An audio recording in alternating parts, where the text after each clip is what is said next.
Don't let these months fly by you. There is still time to get in that summer trip.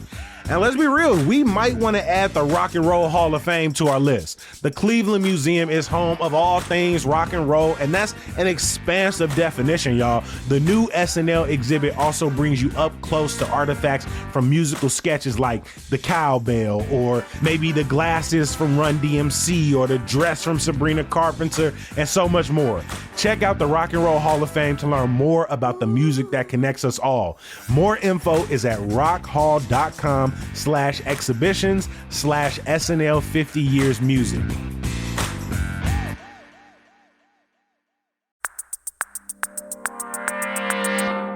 Today on CityCast Chicago, why did 2 affordable housing ordinances stall in City Council this week? Why is Illinois struggling to regulate homeschooling? And where can you get a cosmic brownie made from scratch? We've got all these answers and more. It's Friday, July 18th. I'm Jacoby Cochran, and this is what Chicago's talking about.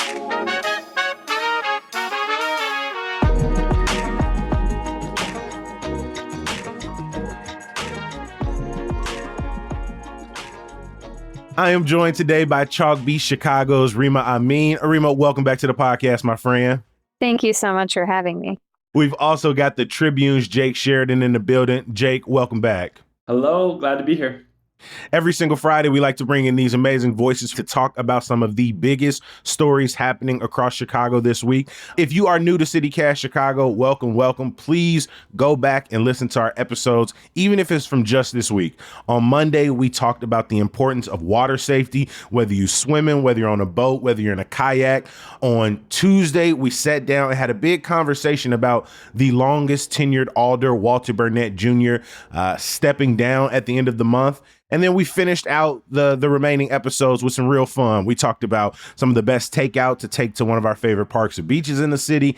And we talked about some of our favorite Chicago movies. And that's where we're going to start today.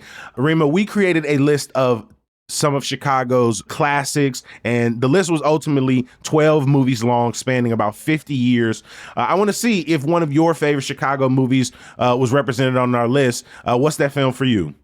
That's a hard one, but I'd have to say it's The Fugitive. Yes, that did make it onto the list. 1993's The Fugitive, directed by Andrew Davis. We couldn't help but love the story of Richard Kimball. It is an action movie that is held up years later in the spotlight on Chicago neighborhoods from downtown to Pullman. I'm not a big person on action movies, but it's so well executed. And like the scene where Tommy Lee Jones comes out and Harrison Ford is like about to jump off the cliff is just, it's such good cinema. But I have to say that I watched it with my dad a couple years ago, and it had been a while since I'd seen it. And I realized that the entire time he has like escaped and is like running through the woods of Illinois. Anyone who knows Illinois knows that there's like no elevation like that, except maybe at Starved Rock. And so I looked it up, and they had shot that entire thing in North Carolina. North Carolina. Yep. Yeah. And I was like, who are you trying to fool, you guys? You did everything else in Chicago. So anyways. But at least the in Chicago set pieces are extremely recognizable. And we'll forgive them for taking it out of state for that. Jake, what about you? What is your ultimate Chicago movie? You know, I was going to go Ferris Bueller, but then I was thinking there's nothing better than taking a tourist to the Bean and then going down into Lower Wacker and saying, this is the Dark Knight. I love that. So I'm going to go Dark Knight. I don't know if that's Gotham or Chicago. I think it's Chicago. So I love it. Hey, it ended up making it on our list as well as that movie that isn't claiming that it's in Chicago, but set in Chicago and still does a good job of showing the city off. That scene where Batman's rolling the motorcycle right towards Joker and he's standing right in the middle of the street. I think that's the border tray framed up behind him. Absolute cool. Crazy scene. Absolute fantastic. So no. Both of those movies made it on our list. So I'm glad we hit some of the highlights. We still waiting for you all who are listening to contribute to our list. 773-780-0246. Let us know. Did we get the right 12? Should we have considered other movies? What are your favorites that didn't make the list? As I said at the top, every single Friday, we like to look back on some of the biggest stories. And I want to start with you, Rima, talking about Chicago public schools. We have covered extensively on the show, in your own words, their inability to seemingly pay their bills because they are facing increased pressure as they stare down a $734 million deficit. The way we've been thinking about this budget deficit is it is the most severe one that CPS has seen, or at least publicly projected, since the pandemic. If you remember, the district, just like districts across the country, got a ton of money from the federal government to help stave off learning losses, social emotional trauma from the pandemic for students. And that money, which was almost $3 billion for CPS, really buoyed the budget for years. They used it towards lots of investments in the classroom. And that money's gone. It's run out. And that's helped drive a huge budget hole into CPS's budget. But, officials also tell us that there are increased costs for kids with disabilities. They also have a host of buildings that are really old. Like the average age is, I think, more than 80 years old, and it costs a lot to keep those buildings maintained. And so there's a bunch of pressures on the budget. There's also a highly debated, and Jake could tell you all about this too, pension payment that the district had previously, committed to paying to the city starting under Lori Lightfoot.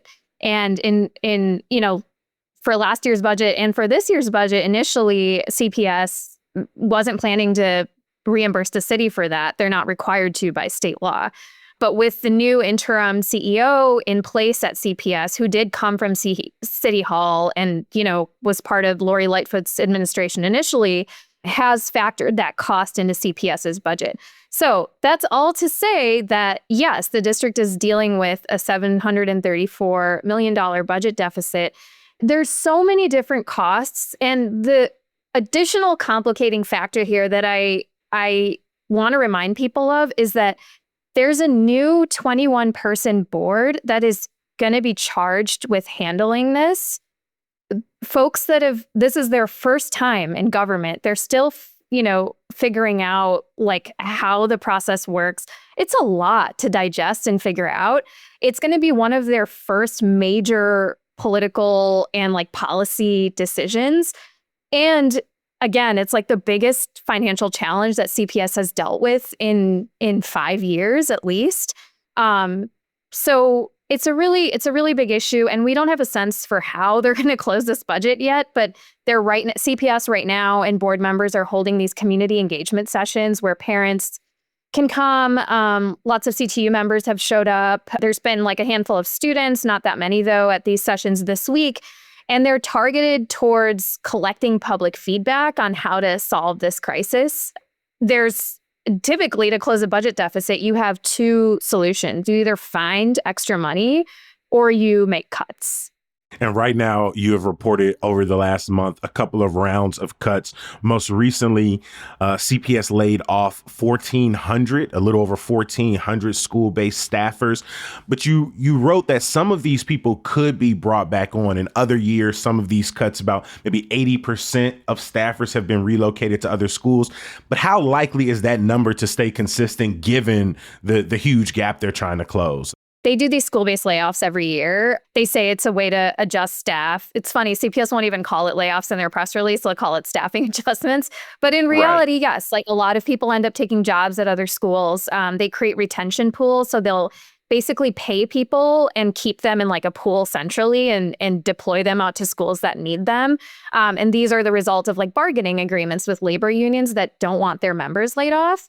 And so while we don't know how many will actually end up getting jobs at other schools, CPS, in an interview last week, they sounded confident that a lot of these folks would be protected or find jobs at other schools, and that they plan to hire more special education teachers after the school year starts, which is also tough on schools because it's really hard to hire once the school year starts and to get people in place at schools. But at any rate, I do think that how many of these people are retained will depend on what solution CPS chooses to close its budget deficit. So, for example, let's say the district does decide to issue bonds and basically borrow money to temporarily close the budget gap. That would temporarily solve the problem, which means that like they wouldn't need broad-based cuts. But let's say the board decides that it doesn't want to borrow and that it wants to go some mixture of getting more TIF surplus money from the city, which again, Jake will tell you how realistic that is, and then also make cuts.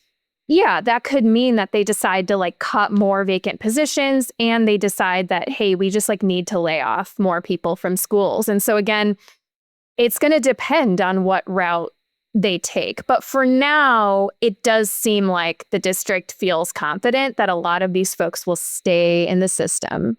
One thing that I know teachers are waiting with bated breath on is they've been told that they are still likely, despite all of these concerns, to see those pay increases, that back pay, to come in by mid-August. We obtained a couple emails that were sent out to principals and teachers that saying that, WBZ broke this story a couple weeks ago that the district was struggling to pay retro pay to teachers based on their new contract between CTU and CPS. That essentially gives them pay raises reaching back to when their contract was, expired and their new one was supposed to start. And CPS said, we ain't got it, like you said, right now because of, property tax receipts hadn't come in yet. So they were expecting potentially to pay that out in the fall. And then last week, interim CEO King sent out a letter that said, you know what, we have the money now from TIF dollars is what we saw in the email. And I won't get into it. I got a complicated explanation of what was going on there. But they're supposed to see that money come in next month now. So it seems that issue is potentially resolved, but we'll have to see.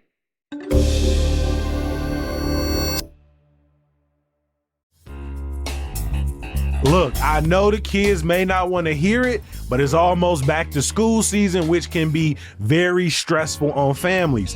But one thing you can start checking off your list: preparing your student for Chicago Public Schools selective enrollment exam. It's coming up, and that's where Top Marks Prep is here to help. Top Marks Prep was built by a Chicago tutor who saw what students really need: a structured study plan, plenty of practice, and a way to track their progress. Top Marks starts with a free diagnostic test, then creates a personalized study plan based on what your student actually needs help with. There's video lessons, targeted practice questions, and unlimited full-length mock exams, all tailored to the CPS exam format. That October exam is coming up faster than you think, so don't wait to prepare. Sign up today at topmarksprep.com/citycast and receive 15% off. Again, that's topmarksprep.com/citycast.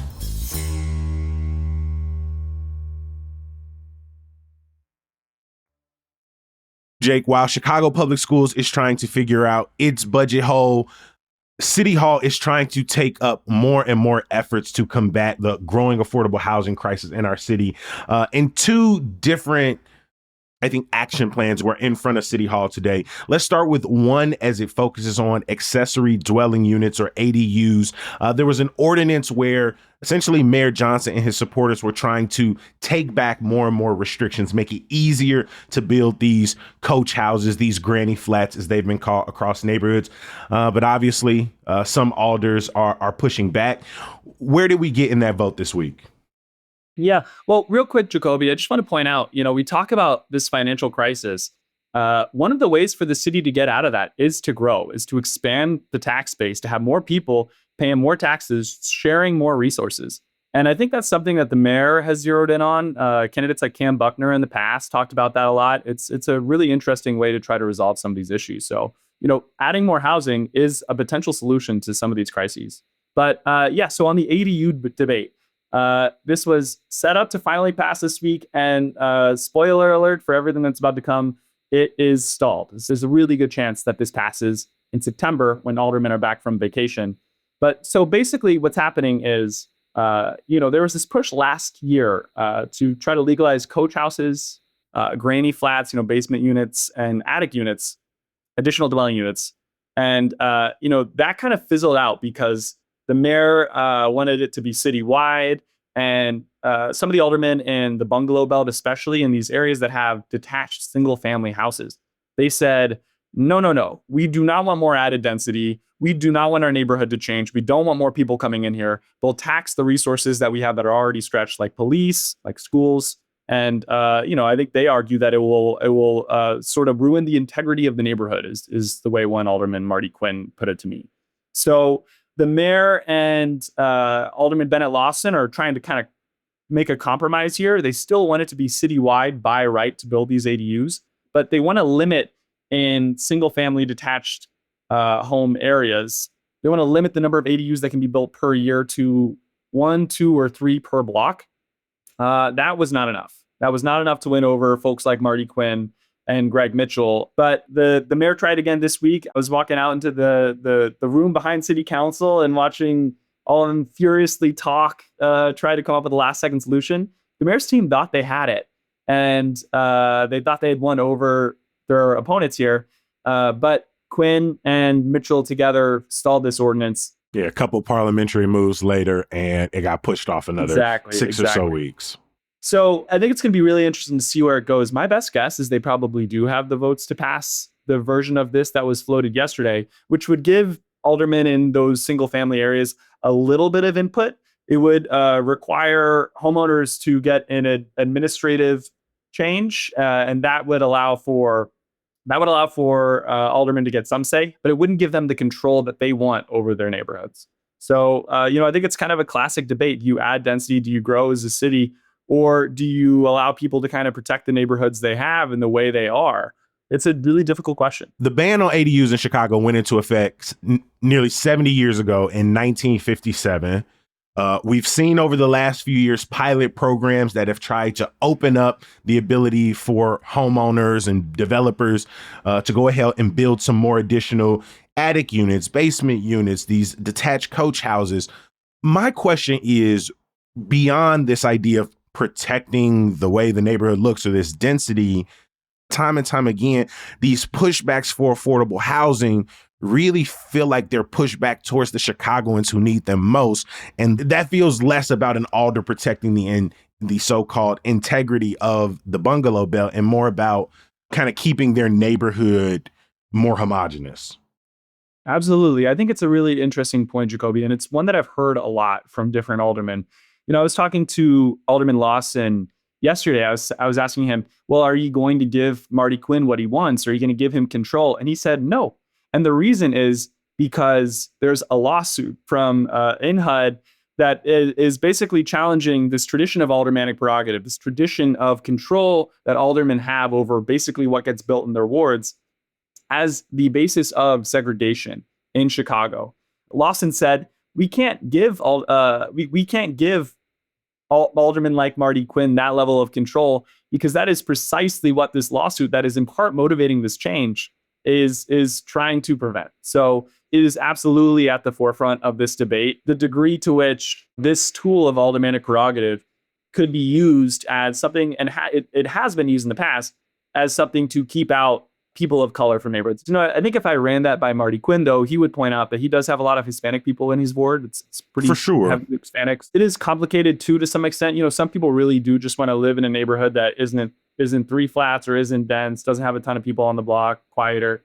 But it's also really important to point out that this does prevent some of the most affordable housing that could be built in the city to be built. One of the interesting things in the ADU debate is that they added in a requirement for single family detached homes that only owner occupied buildings could get the ADUs. Yeah, you got to be living there to do that. Yeah, right. So folks like Quinn were saying, well, what if a bunch of New York investors come in? They know they can make more money if they add an ADU. They buy up a ton of homes in our neighborhood and they add these units, and they are absent landlords then. So I think it's a really good point, and there are some ways to address that. I want to stay with you, Jake, because up in Edgewater and Uptown, there's been a push to change some of the zoning law so that they can also build taller buildings that could bring in more housing. And we're also seeing pushback in that regard. So it seems that on both sides, it is very difficult to get more affordable housing. There are a lot of different areas where the mayor and different aldermen want to add density across the city. And folks are saying, hey, that's fine. Just don't do it here. Do this somewhere else, or just not in my neighborhood. So this is Broadway in Edgewater. There's a 2.6 mile stretch of Broadway that Alderwoman Lenny Mana Hoppenworth and the mayor, among a couple other aldermen too, want to generally upzone. They want to give developers the right to build taller and more volume and denser, generally across this main shopping corridor. And so proponents say this will add density, it'll bring in more people, just as all these new red line stops open. It'll help grow the city and it'll add housing. You know, all these buildings would in theory be ARO compliant with the city's affordable housing requirements. And so they would have to have a level of affordable housing. But opponents say that it'll actually decrease the amount of affordable housing. They say that these sort of like 2-3 flats that exist on that corridor are already affordable, and that by giving developers an incentive to buy them up, tear them down, and build something new, will actually be increasing housing costs. And they'll also be, the opponents say, pushing out the small businesses that are along that corridor. It's a similar debate to the other one, but it's really, really colorful in this neighborhood. There is a ton of tension and fighting going on over this. And a lot of the block clubs, they don't really want this change to happen. But, you know, a bunch of transit, transit focused groups want it to happen. Definitely progressives in the area want it to happen. I was looking, the alderwoman, let me pull it up on my phone, sent me this picture of a lamppost that said some of the opponents were posting signs all over the neighborhood telling people to oppose this. And there's signs in tons of shop windows saying, you know, don't push me out, alderwoman. And a proponent said, upzoning is cool and good, and it is my friend. I also have access to a printer. What are you worried about? People with jobs and homes using the red line, afraid of density? Then why did you move to the big city, my good friend? So there's a lot of little stabbing going on. And I think it's interesting. You know, people feel so strongly about housing on one hand. You know, I know I'm a very cost sensitive renter myself. I'm lucky to be in a super old 3-flat with a local landlord who does not really care that much about looking at how much he charges me. But if you hear this, Mike, please don't raise my rent.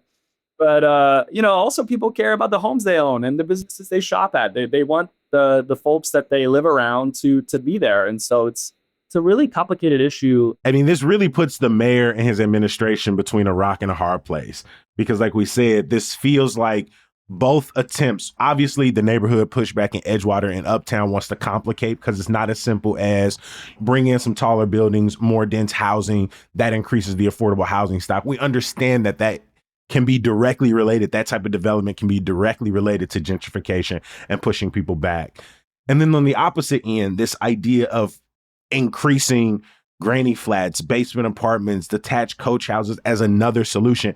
And that's also getting pushback from the neighborhood. It goes to show why it's so difficult to overcome when there is so much, not simply red tape around development, but there are so many different boxes you need to check, whether it is getting the alderman involved, but then on the opposite end of the city, if the alderman is directly involved, getting the community members involved. And I think this process is really important. We should have more people at the table listening to as many people's concerns as possible. But then by the end of the day, the problem still remains that we need more housing fast. We need to grow the city fast. To your point, Jacoby, the upzoning of Broadway has been delayed. It was supposed to be voted on this week, just like the ADUs thing. And it was stalled because the opponents in Edgewater sort of used legal pressure to suggest that the city might not have issued notices correctly. Something some folks in the city have told me they disagree about, but they were worried enough to push this back 2 whole months in a really contentious fight. So you're absolutely right. Making any kind of change here, it requires a ton of input, a ton of procedural action. And I think on one hand, that is a good thing, that people have input, that they can have debate, right? Democracy is a good thing, but it's really difficult to make changes, to grow, and to react to changing crimes. As Jake said, our city council is going on break through August, and we'll be back in September. So we'll continue to follow if either of these are brought back to the floor and see a vote. Before we move on to good news, Rima, you wanted to draw our attention to this ongoing fight to further regulate homeschooling in Illinois. As of right now, it doesn't seem like it's going all that well. First, I want to ask, why is the state trying to increase regulations? And then 2, what does the pushback look like? Yeah, so this is a story my colleague Sammy Smiley, who's been on the show, We love Sammy. covered, and I found the story so fascinating, and I didn't know so much about this issue. But basically, state lawmakers this session tried to tighten up some of the really lack of regulations around homeschooling, in part, due to some reporting from ProPublica and Capital News Illinois, which found that the lack of regulations have actually made it harder for the state of Illinois to follow up on cases of students, not being educated and in extreme cases being abused and neglected at home. And so state lawmakers tried to add some guardrails or regulations in there. But one of the most fascinating parts of the story is that, Sammy covers the state and has typically seen like maybe dozens of, when a bill gets filed, there's the witness slips that people can file to express their feedback. And she's often seen like maybe dozens of witness slips on bills. This one drew 40,536 witness slips in opposition to the bill, which is just such a large number. And it was from homeschool advocates, groups and parents who homeschool their children saying, they don't want the state sticking its beak in what they're doing at home and that this infringes on the parental rights movement. And so all of that opposition was really the reason that nothing ended up happening with this bill. Sammy notes in her story that this is going to come back next session. Neither side is going to back down on this. I think it seems like they need to find a middle ground.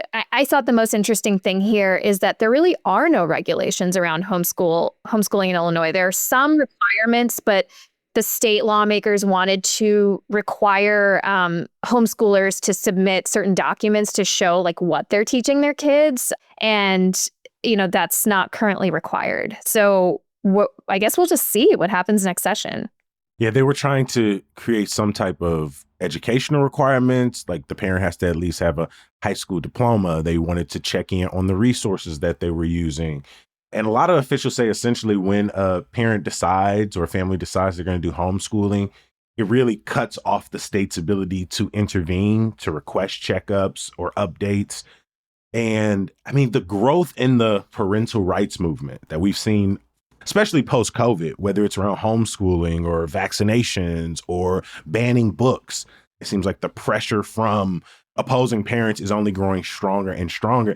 It feels like, I don't know, we've all been raised in a culture that is like what happens, what a parent does with their kid, whether it's corporal punishment, education, the values they like to instill. It's a very hands-off, like in their home, we don't say anything. We don't try to step on other people's toes. We like to mind our business. But when it comes to things like how young people are being educated, which is not just an individual thing, but ultimately a collective thing, like how young people are being vaccinated or not, these are all collective conversations. And it feels like it's eroded our ability in some way to have a communal conversation about like parents and children, because it is so much a, hey, these my kids, mind your business.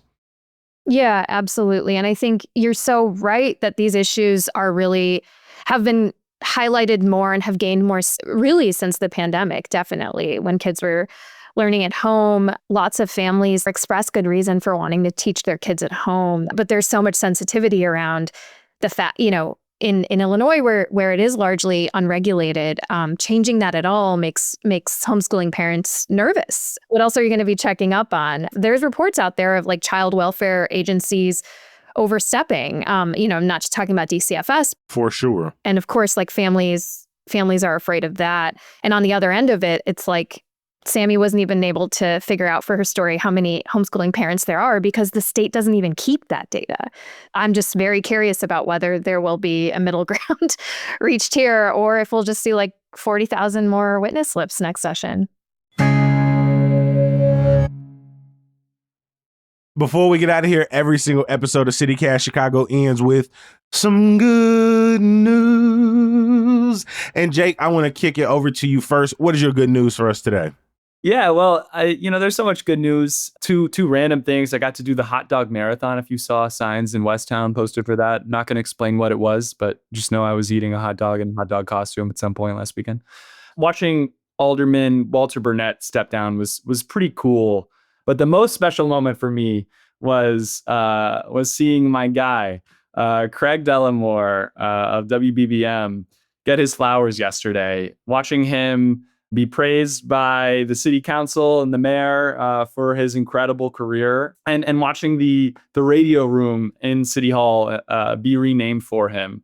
He is such a special person to everyone who covers politics here in Chicago. He's the nicest guy in the world, and he is so fair and so kind and smart and funny, and already miss him a lot. But it was really cool yesterday to watch his career be celebrated. A 42-year career at WBBM 105.9 FM. Started back in 1983 as Harold Washington was being elected. He talked about what it meant to watch Obama rise from state senator to the president, being here through the tenure of the dailies, watching Mayor Johnson come into office. I mean, Chicago has transformed over the last 40 years, and I couldn't imagine like sort of having a front row seat in the way he has. Rima, over to you. What is your good news for us today? Mine is small and maybe silly, but it made me really happy last weekend. I got a nightcap at this bar I saw when I was riding the bus one day. It just looked really cool. It's this place called Truce, and it's in Bucktown. Small, cute bar. They serve coffee during the day. And I went in there and got a drink and really wanted dessert, and they had a cosmic brownie on the menu, and I was like, does this mean they're gonna like unwrap the pack and give me something out of the package that they got at like Jewel? And no, they made their own cosmic brownies. It was very sweet, a little salty, and it was the best thing I've eaten besides the hot dog I had yesterday for National Hot Dog Day. And it just like transported me back to when I was like 8 years old, and like my mom used to stack our pantry with every little Debbie's package in the world. And like, man, she'd come home and be like, I just bought that yesterday. And it just like, it was a lot of nostalgia. So that was really, really nice. Something that's been giving me like small doses of joy has been the Route 66 series that the Trib has been doing or has already finished. They had a reporter go out to Santa Monica, start from there and do the Route 66 route, sort of back to Illinois. And his dispatches and the photos have been so great. And they're just like, I've never really, besides California and LA and, that part of the country, I haven't seen the rest of the West. And like the writing is so good. And he just takes you to these small towns and kind of tells you about how Route 66 has impacted those towns, but like also what's been lost and what people are trying to do to keep their towns like relevant to the people who like visit them and are still there. And I love it. It's just like so fun to read each dispatch. And I say that, so it's kind of silly that I haven't finished it, but every time I'm like, oh yeah, let me read like the next one in the series. So that's just been really fun. Shout out to Jonathan Bullington and E. Jason Wamsgans who took the pictures. No, these photographs are absolutely breathtaking. Like there's this picture of the Roy's Motel and Cafe in Amboy, California. And it used to be a ghost town, and they're sort of revitalizing it along this Route 66 tourism. And you just see these young people running by, and these pictures are cinematic. Like this old man sitting in like an old barber's chair out in Arizona. Yeah, I appreciate you putting me on. I am definitely going to read this. Rima, I appreciate you. And of course, I got to stop over by Truce. I'm a Cosmic Brownie fan. I had one maybe like 3 weeks ago randomly. And so I got to get over there and try the homemade one. I am going to close our good news out with 3 events I am hoping to make some time for this weekend. First, you got Tacos and Tamales, one of my absolute favorite food festivals. That kicks off today and runs through Sunday, 5 to 10 today, noon to 10 the rest of the weekend. You've also got at the Harold Washington Library, the Chicago Zine Fest, which is going to be running tomorrow, all day tomorrow. And then on Sunday, the Humboldt Arboreal Society, all summer long, they've gotten outside, gotten a DJ out there, like brought people together to dance, do a little bit of park cleanup. And this weekend, they're going to have Control Zora out there, one of Chicago's best electronic music and house DJs, but also Nosha Love, Raven Wright, Spectre are going to be out there as well. And so it's going to be a very good time But please join me in giving a huge thank you to our guest from Chalk Beach, Chicago, Rima Amin. Always a good time. Thank you so much. And from the Tribune, Jake Sheridan, I will see you out on the softball field, my friend. Hey, good luck. No promises I'm going to be nice there, but Before we get out of here, I want to give a huge thank you to the entire CityCast Chicago team, including our executive producer, Simone Alisea, our producer, Michelle Navarro, our Hey Chicago newsletter editor, Emmy Mack, our roving newsletter editor, Francisco Kilgore, our social media manager, Rick Homuth. The music we all love comes from the homie Sam Thousand, all the kimonos, and Mark Greenberg from the Mayfair Workshop. And my last thank you, as it is every single week, is for you, the people who make time for CityCast Chicago, who read Hey Chicago, who signed up to become CityCast Chicago neighbors, who reach out to our emails and our inboxes, who DM us. So feel free to reach out with all of your thoughts. We're going to be back bright and early on Monday. We'll talk to you then. Peace.